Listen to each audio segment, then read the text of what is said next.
Here are 10 whiskeys under 100 proof to enjoy this summer. What's up everybody, it's Ty the Bourbon Guy and welcome back to my channel. So with summer coming up, quickly approaching, it's getting hot as you know what outside and I'm tired of sweating already. When you drink whiskey that's at a higher proof, sometimes it can even feel even more overwhelming. So the phrase I always use is I don't want to melt my face off, right? I want something a little bit less proof, something that's going to go down a little bit easier, whatever the case is, a little bit more approachable, and something that I could just enjoy. All right, number one, Green River Wheated Bourbon. It's one I recommend all the time. Even with a lower proof and the fact that it's a wheated bourbon, there's still a lot of flavor here. And when I did my review, I mentioned how I felt like it was like toast and jam or jelly, something like that. That's what this reminds me of. So again, even at a 90 proof, Green River does an amazing job at making sure that the flavor is absolutely still there. All right, number two, Jack Daniel's Single Barrel. Now I've told the story before on the channel, but I was not a fan of Jack Daniel's before, at least I thought, until I talked to a rep that said, hey, have you ever tried anything other than Old Number 7, the traditional Jack Daniel's bottle that we all know? And I said, no, that was the only bottle that from them that I had tried at that point. And he had me try all their other products and they were all very good.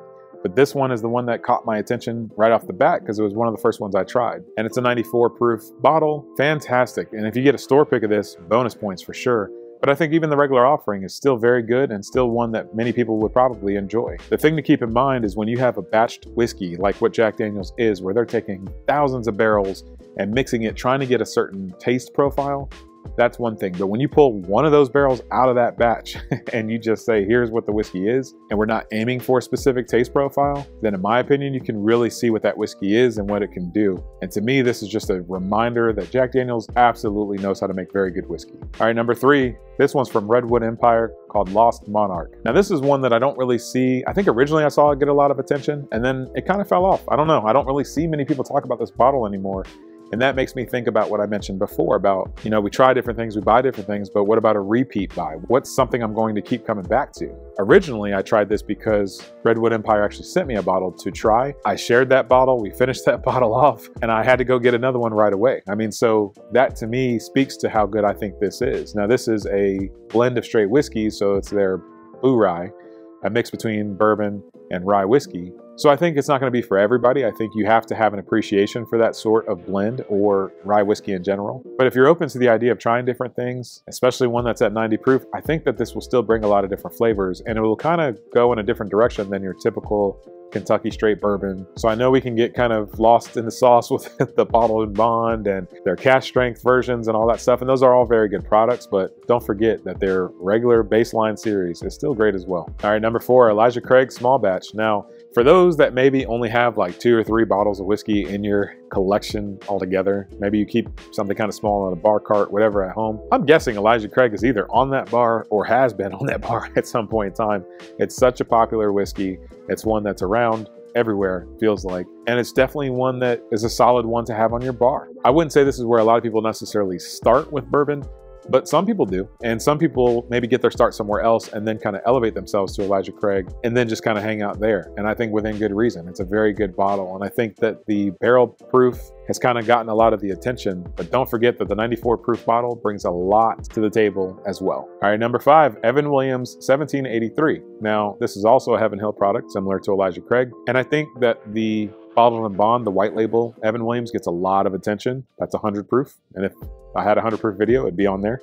But when we're talking about under 100 proof, this is 90 proof, same whiskey, right? And the tag is actually still in the bottle, $17.99. So for $17.99, I still get a very good bourbon from Heaven Hill, from the Evan Williams brand. I think this still brings a lot of flavor, and it's a bottle that you don't necessarily mind whether you're mixing during the summer, cocktails, whatever, or if you're drinking it neat, it doesn't really matter at this point. Still a lot of flavor even at 90 proof. All right, number six, might as well stick with Evan Williams. Evan Williams Single Barrel. Now this is kind of making its way back around the country, and I'm very glad to hear you guys in the comments mention that you can now find this again.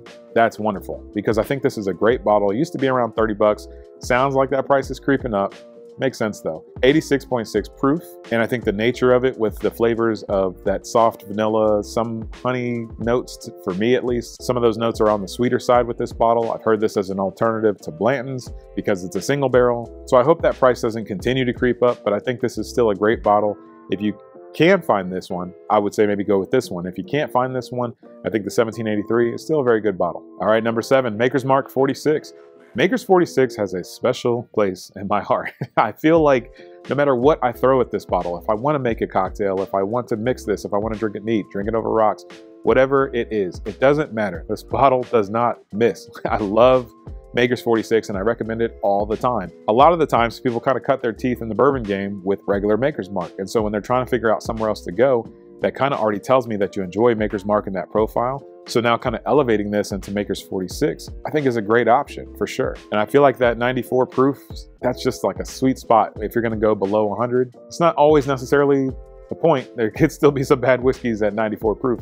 But for the most part, when I'm in that proof range, I feel like this is one that can hang with cocktails and not just drown out and feel like you don't even taste any of the bourbon in there. Although some of you probably don't want to taste the bourbon in there, and that's fine too. All right, number 8, Four Roses Small Batch. Now, I mentioned with the Elijah Craig that if you only have a couple bottles, Elijah Craig might be one of the ones in that bar. I would also throw Four Roses in there. There's so many times where I talk to people and they're asking me, what bottle should I buy next? What's something I should try? And when I ask them, what are you currently drinking or what do you currently enjoy? I get Four Roses probably more than anything else, and within good reason. I mean, it's a bottle that just appeals to a lot of people. It's a good price range and only 90 proof. So it's going to be a little bit more enjoyable, a little bit more approachable, especially for those that are kind of new to the whiskey game, or maybe not even new to it, but just want something smooth, want something that they can enjoy that's not going to rip their face off with a high proof, especially during the summertime. All right, number 9, Russell's 10-year. This one is one that I hear listed as an alternative to Eagle Rare a lot. I wouldn't necessarily say that. I could see the similarities, 10-year-old product, 90 proof, whatever.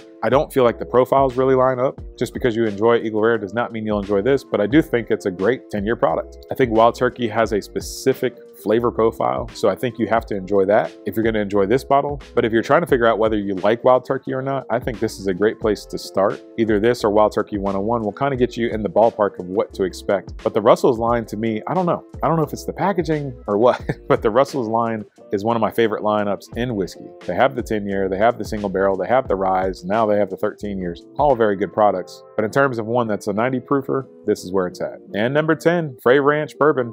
Frey Ranch is a brand that I wish had more distribution. I know that they just signed that contract with Southern to be able to get more distribution out to Florida and Indiana.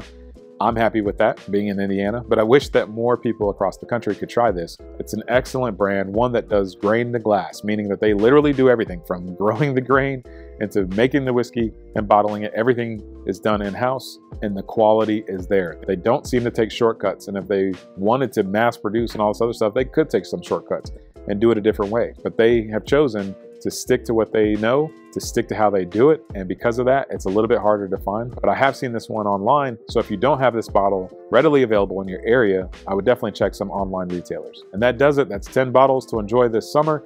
I hope that helps. Hopefully you like all 10. But I know the reality of it is that you're not necessarily gonna like all 10, but at least this provides enough information that maybe you will like a certain amount of them or whatever the case is. But I hope you enjoy these. If I missed some, which I know I did, there's so many good whiskeys that are under that 100 proof mark. List them in the comments and let me know what I should have added, or maybe I should add to another video in the future. Thank you so much for all of the support to this channel. I say it every video because it truly, truly means the world to me that you guys stick around and care about what I say about whiskey or what my thoughts are. Thank you so much for all the support. Like, subscribe, do all the things, and I'll see you in the next one.